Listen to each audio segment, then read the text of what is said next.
예수님 십자가에 달리셨네. 추악한 나의 죄 때문에 예수님 흘리신 그 피로 나의 죄는 같이 씻겼네. 당신도 오시오 예수님 부흥으로 그 모습 그대로 새로운 인생 길로 예전엔 어려운 일 많았었고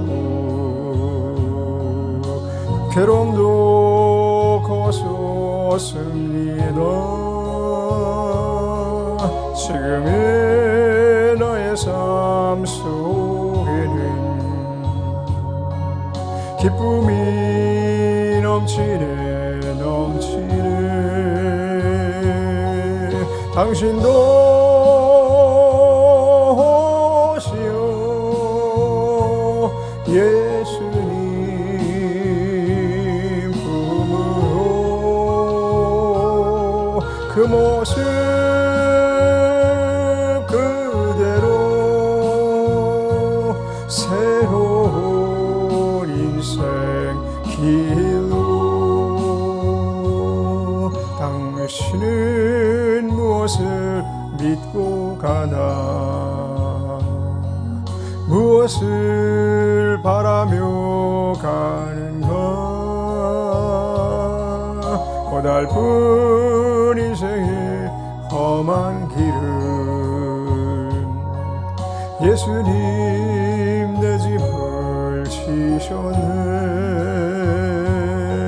당신도 오시오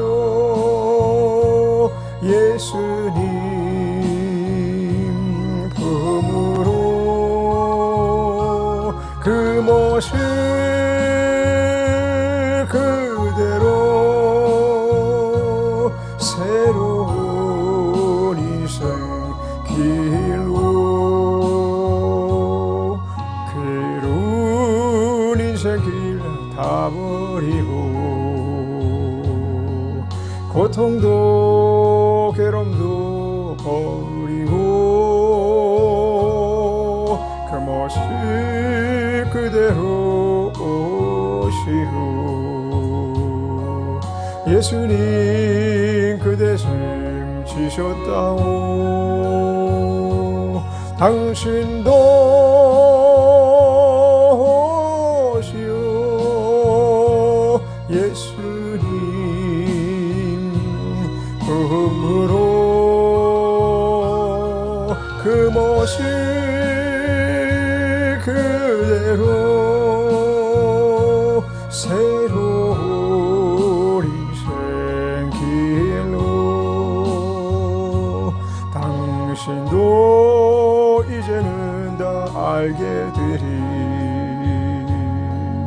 예수님 내 짐을 지심은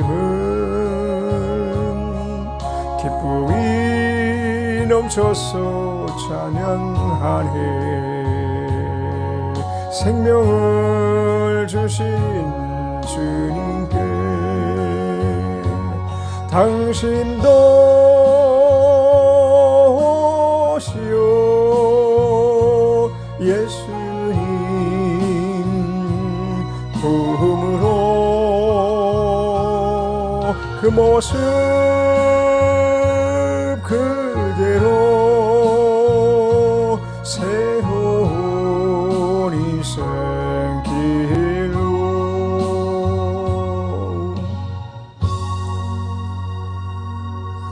좋으신 하나님, 사랑이 많으신 아버지, 감사와 찬송과 영광을 이 아침에도 오직 주님께만 올려드립니다. 예수님의 사랑, 그 놀라우신 사랑, 성령님의 능력, 그 놀라우신 능력 안에서 오늘도 주께 기쁨을 올려드리고 영광을 돌려드리고 합당한 삶을 살아가기 부족함이 없도록 주께서 보호하여 주옵소서. 보살펴 주시는 은혜로 승리케 하옵소서. 예수님의 이름으로 감사 찬양하며 기도드렸습니다. 아멘.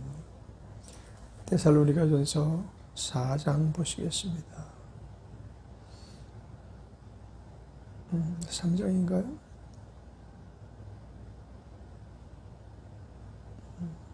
4장 8절로 18절까지 8절로 18절까지 읽겠습니다. 그러므로 저버리는 자는 사람을 저버림이 아니요 너희에게 그의 성령을 주신 하나님을 저버림이니라. 형제 사랑에 관하여는 너희에게 쓸 것이 없음은 너희가 친히 하나님의 가르치심을 받아 서로 사랑함이라. 너희가 온 마게도냐 모든 형제를 대하여 과연 이것을 행하도다. 형제들아 고난원이 더 많이 하고 또 너희에게 명한 것 같이 종용하여 자기 일을 하고 너희 손으로 일하기를 힘쓰라. 이는 외인을 대하여 단정히 행하고 또한 아무 궁핍함이 없게 하려 함이라. 형제들아 자는 자들에 관하여는 너희가 알지 못함을 우리가 원치 아니하노니 이는 소망 없는 다른 이와 같이 슬퍼하지 않게 하려 함이냐. 우리가 예수에 죽었다가 다시 사심을 믿을진대 이와 같이 예수 안에서 자는 자들도 하나님이 저와 함께 데리고 오시리라. 우리가 주의 말씀으로 너희에게 이것을 말하노니 주 강림하실 때까지 우리 살아남아 있는 자도 자는 자도 다 결단코 앞서지 못하리라. 주께서 호령과 천사장의 소리와 하나님의 나팔로 친히 하늘로 솟아 강림하시리니 그리스도 안에서 죽은 자들이 먼저 일어나고 그 후에 우리 살아남은 자도 저희와 함께 구름 속으로 끌어올려 공중에서 주를 영접하게 하시리니 그리하여 우리가 항상 주와 함께 있으리라. 그러므로 이 여러 말로 서로 위로하라. 아멘. 8절에 그러므로 저버리는 자는 사람을 저버림이 아니요 너희에게 그의 성령을 주신 하나님을 저버림이니라 라고 말씀하고 계신데요. 그러니까 거룩함의 삶을 상실하는 사람, 온전한 믿음을 상실하는 사람,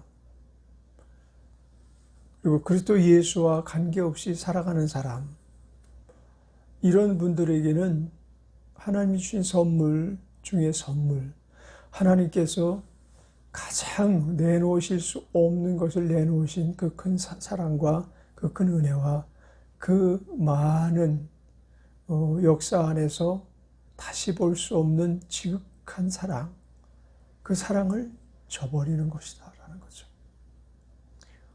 우리가 세상을 살아갈 때 이 일만큼은 결코 우리 안에서 발생하지 않도록 주의해야 될 것입니다. 하나님을 저버리는 일, 하나님의 사랑을 결코 상실해서는 안 된다는 그 사실 말이죠. 성령을 주신 하나님의 저버림이니라. 그의 성령을 주신 하나님을 저버림이니라 라는 말씀은 두 가지를 연동시키는 말씀이죠. 하나는 예수 그리스도를 우리에게 모진 고통과 괴로움과 희생을 감수하게 하시면서 인간의 아주 가장 필요한 부분, 가장 해결하지 않으면 안 될 소중한 부분을 완벽하게 해결해 주신 예수님, 그 예수님의 희생을 담보로 한 죄사함의 은총과 모든 죄를 사하여 주셨을 뿐만 아니라 고아처럼 유리방황하며 살면서 보안해동하면서 살면서 못된 일이나 착한 일이라 구별할 분별 없이 그저 그때그때 그 감정을 따라 살아가던 우리 옛사람이 하나님 자녀가 되어서 하나님이 주신 율법을 지켜 행하게 하는 것이 아니고 하나님이 주신 온전하신 사랑을 통하여 먼저 우리를 하나님 자녀 삼아 주시고, 그리고 하나님 자녀답게 살게 하시려고 우리를 하나님 자녀 되게 하시는 사랑과 함께 자녀답게 살게 하시기 위해서 배려하시면서 또한 주실 수 없는 그 큰 선물, 허락하실 수 없을 만큼 정말 대단한 선물을 우리 각 사람에게 주셨는데, 그것은 곧 성령을 주신 바 된 것인 거죠.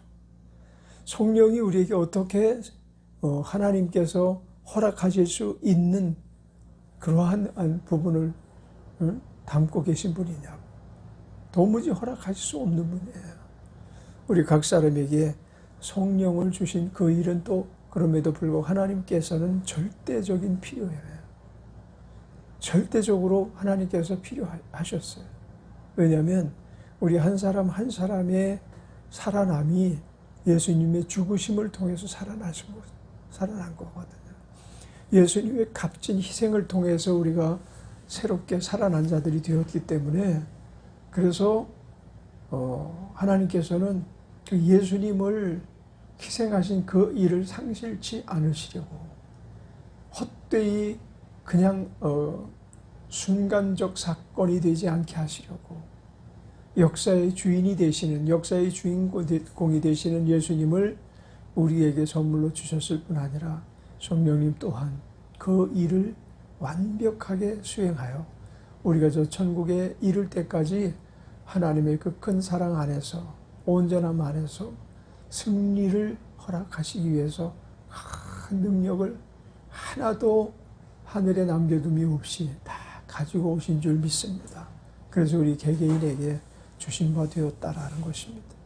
그래서 우리는 거룩함을 저버리고 믿음을 저버리고 예수 그리스도를 상실하고 살아가면 그 성령을 주신 하나님을, 그러니까 마지막으로 이제 예수님도 주셨고 성령님도 주신 그 하나님 자체를 저버려 버리는 거다, 저버리는 것이다 라는 아주 엄중한 말씀을 바울 사도는 우리에게 이제 들려주시고 계시죠.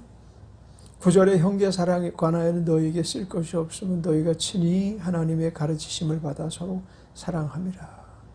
사랑이라는 것은 교육으로는 안 나와요. 우리가 그 어릴 때부터 다양한 교육 과정을 섭렵하면서 사람들이 살아가죠. 그런데 아마 과거, 적어도 지금부터 50년 전의 시대의 사람, 시대의 어린아이로 태어난 사람보다 이 시대의 어린아이로 태어난 사람들이 더 교육 열정이 뜨겁죠. 어머니가 자식을 사랑하는 것이 옛날에는 젖먹이고 그냥 동네에 나가서 뛰어놀게 하고 또 씻기고 밥 먹이고, 어떤 분들은 학교 가서 뭐 하냐 그러고 학교도 안 보낼 정도로, 그죠? 동물 사랑하듯 짐승 사랑하듯 거기에서 그렇게 크게 발전하지 못한, 진보하지 못한, 먹고 사는 일에 급급해서 그저 아침에 나가서 돈벌이 하러 나가시면 저녁 10시나 돼서 술 한잔 거나하게 취해 들어오시는 아버지를 뵙고, 또 그럼에도 불구하고 넉넉한 걸 가져오지 못해서 그저 때거리 걱정하는 가정들이 엄청 많았죠. 우리 6.25 전쟁 이후에 태어난 50년대 사람들, 6.25 전쟁이 끝나고 태어난 사람들, 그 이전 사람들도 말할 것도 없고요. 그 없는 땅이 완전히 전쟁으로 아주 초토화가 돼서 도무지 기생할 수 있는, 회생할 수 있는 여건이 전혀 없었던 것 같은데, 기적적으로 한국을 하나님께서 지극히 사랑하신 건 틀림없죠. 그래서 그 안에서 기독교 정신이 꽃을 피우고 기독교적 사랑이 우리에게 증거되어지면서부터 우리 하나님께서 각 사람 마음에 사랑을 공급해 주실 때 비로소 이 사랑이 우리에게 주어진 거죠. 사람이 스스로 사랑을 만들 그러한 작품이 없대요. 사랑만큼은 오직 하나님이 만드신. 그래서 믿음, 소망, 사랑 이 세 가지는 항상 있을 것인데 그 중에 제일은 사랑이라. 그렇게 말씀하셨잖아요. 참사랑, 진실한 사랑, 부모의 사랑이라고 하나님을 알지 못하는 사람은 그 정도밖에 설명이 안 되죠. 또 스승의 사랑 정도 이렇게 좀 지식적으로 자기가 굉장한 위치에 올라간 사람들은 그 스승의 사랑을 높이 여기기도 하죠. 그것이 사랑 아니다라는 이야기는 아니지만 그 안에서 정말로 희생이 만발하고 헌신이 터져나가고 나보다 남을 귀하게 여기는 이타적인 사랑은 오직 예수님만이 첫 번째 시행자이시고 그 다음에 그 사랑을 받은 자만이 사랑을 알고 사랑을 증거하는 거예요. 그런들이 그런 말을 했죠. 사랑을 받지 못하고 자란 사람은 사랑하지 못한다. 늘 미움을 받고 자란 사람들이 사랑하기 힘들다.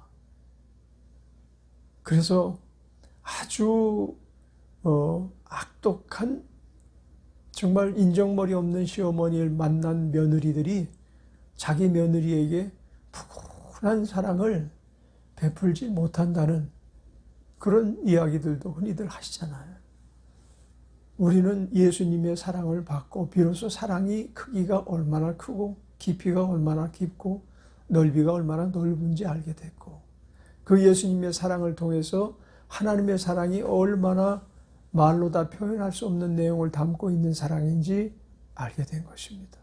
그래서 형제 사랑이 과연 너에게 쓸 것이 없으면 너희가 친히 하나님의 가르치심을 받아 서로 사랑합니다.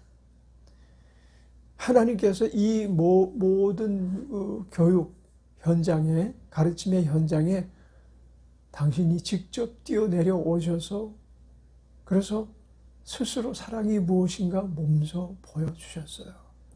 모범이 되시고 규례가 되시고 그와 같은 가르침을 통해서 우리가 눈으로 듣고 귀로 들은 바 되고 그리고 또한 우리가 그것을 받은 바 되었거든. 그래서 구절 내용은 그 정도로 설명해도 부족하긴 하지만 정말 하나님의 사랑에 관해서는 우리가 말로 표현할 수 없는 것, 쓸 수 있는 부분이 아니에요. 다만 그분이 우리에게 사랑을 베푸신 그 사랑으로 너희가 서로 사랑하는 것은 합당하도다. 이제 이런 표현이 계시겠죠. 그래서 서로 사랑하라. 너희가 온 마게도냐 모든 형제를 대하여 과연 이것을 행하도다. 형제들아 권하노니 더 많이 하고 서로 사랑하라는 거죠. 교회가 사랑이 없어. 이런 얘기를 들으면 정말 너무나 큰 문제가 아닐 수 없는 거예요. 예수 믿는 사람이 사랑이 더 없더라. 예수 믿는 사람들이 더 세상 사람들보다도 교활하고 그리고 그저 수단 방법 가리지 않고 모든 걸 하려고 그러더라. 뭐 이런 쪽으로 만약에 비판을 받으면 가장 그건 심각한 비판이라고 볼 수 있어요. 우리는 자꾸 그래서 서로가 사랑하는 것을 행할 수 있어야 되죠. 처음에는 부모, 자식 간의 사랑, 또 부부 간의 사랑, 그리고 또 형제, 이웃에 대한 사랑. 우리 서로 믿지 않는 자들에게도 사랑을 베풀어야 되지만 먼저는 믿는 자에게 사랑의 공동체로서의 어떤 하나가 돼야 돼요. 한 팀이 돼야 된단 말이죠. 그리고 그것이 이제 다른 사람에게 예수 믿는 사람은 사랑이 많아. 저 사람들은 우리가 사는 것하고 좀 다른 삶을 사는 게 분명해. 이 소리를 듣도록 해야 될 것입니다. 11절 또 너희에게 명한 것 같이 종용하여 자기 일을 하고 너희 손으로 일하기를 힘쓰라. 이는 외인을 대하여 단정히 행하고 또한 아무 궁핍함이 없게 하려 함이라. 11절 12절의 말씀은 우리가 하나님만 온전히 의지하며 살아가는 게 아닙니다. 하나님께서도 그냥 그분이 주신 것만 듬뿍듬뿍 받아서 그냥 내 안에 그냥 있어라. 이게 아니신 거예요. 오히려 땀을 흘리고 수고하여 힘써 애써 살아야만 될 것이라고 사람들이 죄를 범하여 타락했을 때 남자에게 행하신 하나님께서 주신 계명이죠. 율례죠. 그렇게 살지 않고 너희들이 살기가 힘든 세상으로 너희는 나간다. 우리가 에덴 동산에서는 일하지 않았다라는 것이 어떤 의미를 지니까 모르겠지만 천국에서는 거의 일하지 않지 않을까. 하나님을 찬미하고 서로가 사랑을 나누고 공동체로서 천국에 있는 모든 부여를 누리면서 살게 될 것이라는 것은 확신하지만 적어도 이 세상에서 살아가는 동안 우리는 그 부분에 있어서 천국 흉내를 내거나 에덴 흉내를 내서는 안 된다는 거죠. 하나님께서 새 법을 주셨는데 땀을 흘리지 않고서는 정신토록 수고하지 않고서는 먹을 것조차 먹을 수 없는 세상이 우리가 지금 살고 있는 세상인 것입니다. 그래서 뭐 노름이나 하고 그래서 술이나 먹고 이런 사람이 결코 다른 사람의 교훈이 될 수가 없는 거예요. 예수 믿는 사람도 그냥 예수 믿는 것을 빙자해서 기도는 잘하는데 또 신앙생활은 교회 생활은 잘하는데 세상에서는 전혀 인정을 받지 못하는 사람들도 있다고 한다면 그는 아직 완성체에 이르지 못한 그리스도인이죠. 적어도 우리에게 주신 일, 사람마다 일은 직급은 달라요. 다 직분은 달라요. 어떤 이에게는 말씀 전하는 사역을 주셨고 어떤 이에게는 전도하는 사역을 주셨고 교사의 사역을 주셨고 또 능력해가는 사역을 주셨어요. 이 일은 이제 주의 일이에요. 그 영적 사역을 말하는 거죠. 그러나 영적 사역하는 사람도 육신적 사역을 또한 감당할 수밖에 없는 현상에서는 해야 되는 거죠. 예를 들어서 교인들이 목회에만 열심을 하십시오. 열심을 내십시오 하고 사례비를 주는데 예를 들어서 사례비를 받았음에도 불구하고 또 나가서 더 많은 돈을 모으기 위해서 예를 들어서 알바를 한다든지 넉넉히 목회에 열심을 품고 선교 사역에 열심을 품고 전도 사역에 온 몸을 바쳐서 일을 해야만 됨에도 마땅함에도 또 돈벌이 하느라고 또 어떤 개인적인 사업을 하느라고 목회 반, 사업 반 이렇게 만약에 일하는 분이 계시다면 그게 선교 사업이 아닌데도 영리단체를 꾸려나가는 그런 목회자가 있다고 한다면 그거는 사실 하나님께서 기뻐하실 수 있는 부분은 아니죠. 일전에 만났던 그 어느 목사님께서 재산이 많더라고요. 재산도 많고 또 상가 건물을 2개나 가지고 계시고 그것은 현직일 때도 늘 가지고 계시던 거예요. 그렇게 가지고 계시고 뭐 돈이 자식들에게 넉넉하게 물려주고 딸에게는 아파트 물려주고 아들에게는 호주에서 살 만큼 가가지고 삶의 어떤 여건을 충분하게 갖춰주고 오실 정도로 넉넉함을 가지고 사시더라고요. 그런 부분에 있어서 같은 목회자로 이렇게 볼 때 일면 부러운 부분도 있어요. 저렇게 넉넉하게 가지고 있는 게 있으면 세계를 다니면서 선교도 좀 할 수 있을 것 같고 또 농촌을 다니면서 힘들게 목회하는 목회 가정을 돌볼 수도 있을 것 같고 그런데 이제 그런 부분 아니고는 목회가 제대로 될 수 있었을까? 저렇게 돼서 목회가 과연 바르게 될 수 있었을까? 이런 우려심도 또 그게 또 나타나는 것도 막을 수가 없더라고요. 자꾸 그런 생각이 자꾸만 순간순간 들어요. 그런가 하면 어떤 목사님들은 없음에도 불구하고 오른손이 모르게 왼손이 선한 일을 하고 착한 일을 하고 그것을 이루기 위해서 또 다른 일을 해가면서 또 목회전선에 열심을 내는 분들도 계시더라고요. 다 나쁘거나 다 좋은 건 아니지만 세상이기 때문에 어쩔 수 없지만 그런 부분들을 볼 때 우리는 어느 쪽을 택하고 싶은가 하면 그래도 하나님의 일에 열심을 내고 싶은 쪽이죠. 그리고 또 하나님의 일에 열심을 낼 수 없는 여건이라면 바울 사도가 그랬던 것처럼 일하는 부분에 있어서도 정말 열심을 다해서 일을 하고 목회 현장에 약간의 도움이라도 될 수 있게 하고 싶은 마음이 있는 겁니다. 어찌됐든 우리는 일하는 일에 게으른 자가 돼가지고 궁핍한 자가 돼가지고 저 사람은 왜 예수 믿으면 저렇게 못 살아, 이 소리는 안 들었으면 좋겠다라는 것입니다. 또 바울 사도도 이 궁핍함으로 말미암아 소망 없는 다른 자들을 그냥 전도할 수 있는 그 여건을 만들지 못하는 자가 되지 않기를 바랐던 것 같아요. 형제들아, 자는 자들에 관하여 너희가 알지 못함을 우리가 원치 아니하노니 이는 소망 없는 다른 이와 같이 슬퍼하지 않게 하려 함이라.